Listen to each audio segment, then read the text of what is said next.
আসসালামু আলাইকুম, শুভ সকাল। সবাই কেমন আছো? আজ আমরা বিজ্ঞানের খুব চমৎকার এবং অত্যন্ত গুরুত্বপূর্ণ একটি বিষয় নিয়ে আলোচনা করব। বিষয়টি আমাদের জীবনের সাথে ওতপ্রোতভাবে জড়িত। শুরুতেই তোমাদেরকে একটি প্রশ্ন করছি। আমরা প্রতিনিয়ত শ্বাস ছাড়ার সময় কোন গ্যাসটি বের করে দিচ্ছি? আমরা কি তা জানি? হ্যাঁ, এটি হচ্ছে কার্বন ডাইঅক্সাইড। একদম ঠিক। আচ্ছা, পৃথিবীর কোটি কোটি মানুষ এবং প্রাণী যদি দিনরাত এই কার্বন ডাইঅক্সাইড বাতাসে ছাড়তে থাকে, তবে তো বাতাসে এই গ্যাসের বন্যা হয়ে যাওয়ার কথা ছিল। কিন্তু বাস্তবে তো তা হচ্ছে না। কিন্তু কেন? কার্বন ডাইঅক্সাইড যাচ্ছেটা কোথায়?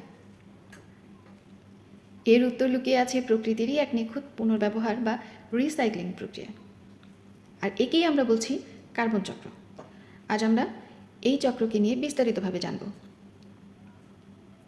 তো চলো, কিভাবে কার্বন পুরো পৃথিবীতে ঘোরে এবং জীবনের ভারসাম্য বজায় রাখে তা জেনে নিই। কার্বন চক্রকে আমরা সহজে দুটি ভাগে ভাগ করে বুঝব। প্রথম ভাগ হলো বাতাস থেকে কার্বন কিভাবে জীবজগতে আসে। এই চক্রের মূল চালিকা শক্তি বা নায়ক হলো সবুজ উদ্ভিদ, মানে উদ্ভিদের সবুজ অংশ। বাতাসে যে মুক্ত কার্বন ডাইঅক্সাইড থাকে, উদ্ভিদ তা পত্ররন্ধ্রের মাধ্যমে গ্রহণ করে।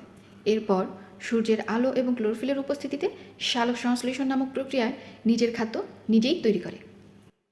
এখন দেখো একটি সমীকরণ খেয়াল করো।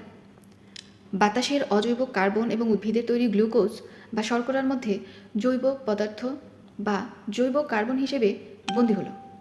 আবার বলছি, বাতাসের অজৈব কার্বন এখন উদ্ভিদের তৈরি গ্লুকোজ বা শর্করার মধ্যে জৈব কার্বন হিসেবে বন্দী হলো।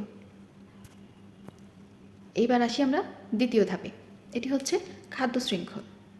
এখন এই উদ্ভিদকে যখন কোনো তৃণভোজী প্রাণী যেমন হরিণ বা ছাগল খেয়ে নেয়, তখন কার্বন উদ্ভিদের শরীর থেকে প্রাণীর শরীরে স্থানান্তরিত হয়।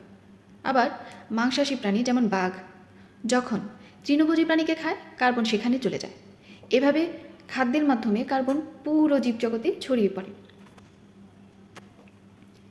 এবার আমরা দেখব দ্বিতীয় ভাগ, জীবজগৎ থেকে কার্বন কিভাবে আমার বাতাসে ফিরে যায়। এটি মূলত তিনটি উপায়ে ঘটে। প্রথম, শ্বসন। উদ্ভিদ এবং প্রাণী উভয়ই বেঁচে থাকার জন্য শ্বাসকার্য চালায়, মানে আমরা যে শ্বাস গ্রহণ করি আবার যে শ্বাস ত্যাগ করি, আমরা যে খাবার খাই তা অক্সিজেনের সাহায্যে ভেঙে শক্তি উৎপন্ন হয়। এই প্রক্রিয়ার নাম হচ্ছে শ্বসন।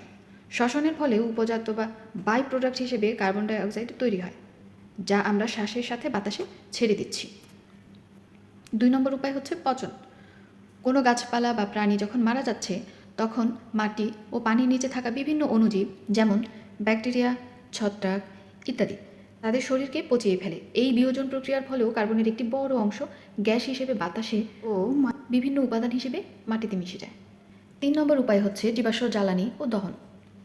কিছু মৃতদেহ হাজার হাজার বছর ধরে মাটির নিচে চাপা পড়ে থাকে।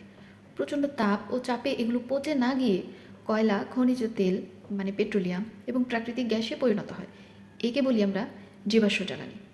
মানুষ যখন এই কয়লা বা তেল উত্তোলন করে এবং পোড়ায়, তখন সেখানে জমে থাকা কার্বন শত কোটি বছর পর আবার বাতাস মুক্ত হচ্ছে।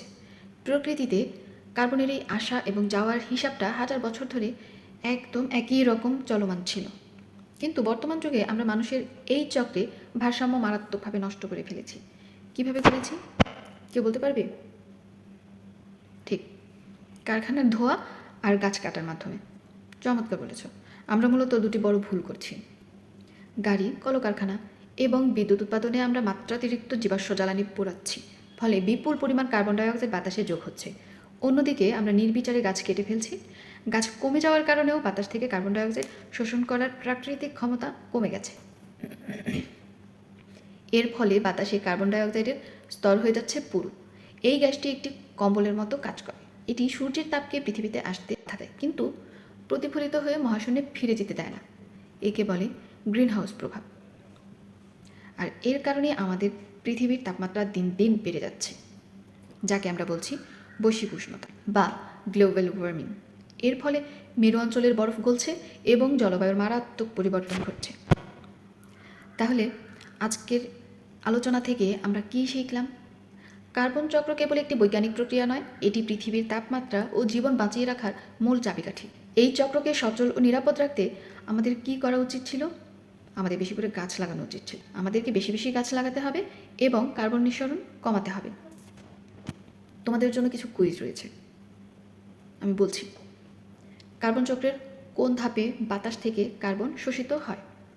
উত্তরটা বলো। সালোক সংশ্লেষণ। 2 নম্বর প্রশ্ন, মাটির নিচে চাপা পড়া উদ্ভিদ কোটি কোটি বছর পর কিসে পরিণত হয়? হ্যাঁ, জীবাশ্ম জ্বালানি। চমৎকার, তোমরা তো দেখছি বিষয়টি খুব সহজেই বুঝতে পেরেছ। আজকের আলোচনা তাহলে আমরা এখানেই শেষ করছি। ভালোভাবে বাসায় পড়বে, যেন এই বিষয়টা খুব ভালোভাবে আত্মস্থ করতে পারো এবং অন্যদিন প্রশ্ন করলে যেন উত্তরগুলো ঠিকঠাকভাবে দিতে পারো। তাহলে আজকে এখানেই শেষ। সবাইকে অনেক অনেক ধন্যবাদ।